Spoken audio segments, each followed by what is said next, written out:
लाड़काने जे मरकज़ी इमाम बारगाह तोड़े लाड़काने जी घिटी घिटीअ में या हुसैन जूं सदाऊं बुलंद। करबला जे शहीदनि खे भेटा पेश करण जो सिलसिलो जारी।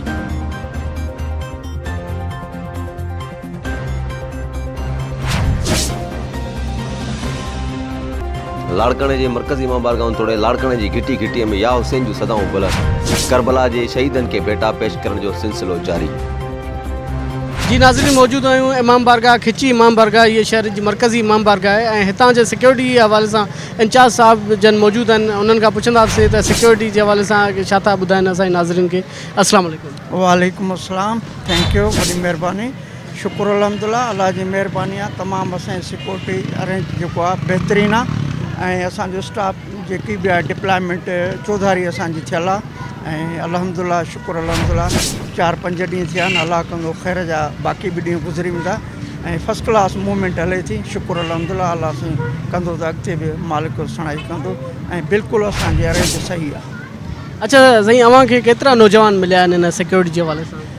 ब्रदर हिते ॿाहिरि जेकी पंहिंजो सिक्योरिटी आहे साइड सां उहा स्टाफ अलॻि आहे। तक़रीबन 50-60 माण्हू मिलियल आहिनि। ठीकु आहे, 50-60 माण्हू मिलियल आहिनि जेके असां हिते आहियूं पंहिंजी इमाम बारगाह ते चेकिंग ते ऐं सर्च ते बाडी ते जेको बि स्क्रीन गेट लॻंदी ऐं उनखां पोइ जेको ई माण्हू वेंदो उनखे चेक कंदासीं ऐं पंहिंजो सुठे नमूने सां सुठे नमूने सां पंहिंजो चेकिंग थी अंदरि पंहिंजी आज़ादारी हलंदी आहे, मजलिस हलंदी आहे। तक़रीबन 1.5-2 थींदा आहिनि ऐं अलाह जी महिरबानी सां उहा ख़ैर सां थी वेंदी आहे। 2-2.5 बजे ताईं असां फारिग थी वेंदा आहियूं। हीअ जेके नौजवान तव्हां ॿुधायो था 50 खां 55 ताईं, इहे तव्हांखे 10 मुहर्रम ताईं हूंदा या उन में सिक्योरिटी वधाई बि वेंदी या तव्हां? सर इंशाअल्लाह उम्मीदुल्लाह में इहे तक़रीबन असांजे 10 मुहर्रम ताईं मुक़ररु थियल आहिनि ऐं DIB खां प्रोग्राम आहे। बाक़ी जेकॾहिं मिसाल हिकिड़ो असांखे ज़रूरत पई त असां पंहिंजे बाला ऑफिसरनि खे रिपोर्ट कंदासीं। इंशाअल्लाह असांखे मिलंदा मज़ीद।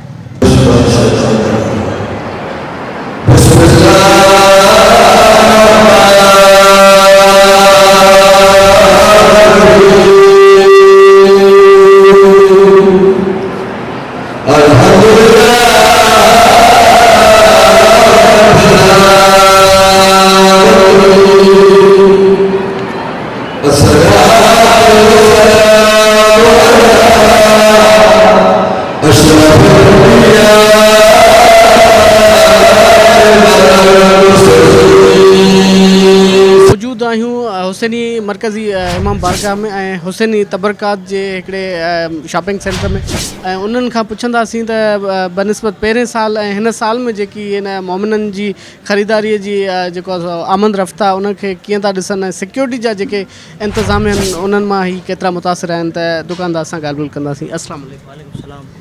जीअं त हर साल मूंखे हिन तबरकात जे कम में 15 साल आहे त हर साल माना चेंजिंग ॾिसंदा आहियूं। अहिड़ा मोमिन बि ईंदा आहिनि जो हिकिड़ी शइ सां 50,000 जो अलम हूंदो आहे त इन खां बि वधीक माना शौक़ु एले सुनत वारनि जो अलम जे हिसाब सां वधीक थी वियो आहे। हर माना माण्हूअ जो इहो ई शौक़ु आहे त बाबा असां अलम अब्बास पंहिंजे दरवाज़े। ऐं जीअं पहिरियों साल हुयो उन में जेकी आमद रफ़्त हुई माण्हुनि जी ख़रीदारी हुई उन हवाले सां तव्हां हिन साल में केतिरी चेंजिंग महसूसु था कयो जॾहिं त महांगाई जो बि टाइम हली रहियो आहे ऐं मोमिननि जो बि हिकिड़ी आमद रफ़्त आहे? साईं एतिरी ख़रीदारी इहो आहे जो असां पूरा नथा पइजी सघूं। 10 छोकिरा कमु था कनि पर 10 ई माना पूरा नथा पइजी सघूं। एतिरे क़दुरु माण्हू बि हलिया था वञनि।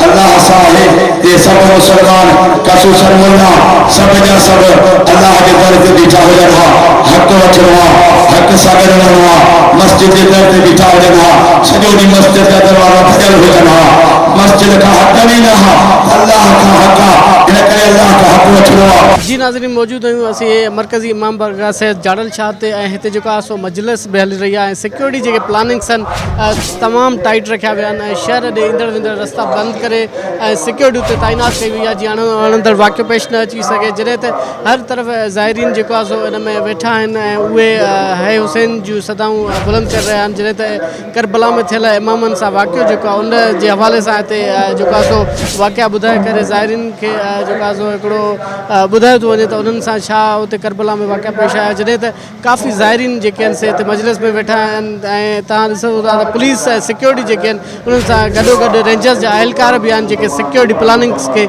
संभाल रहिया आहिनि। मज़ीद ख़बर ऐं अपडेट्स जे लाइ विज़िट कयो असांजो फेसबुक जो पेज सिंध रंग न्यूज़।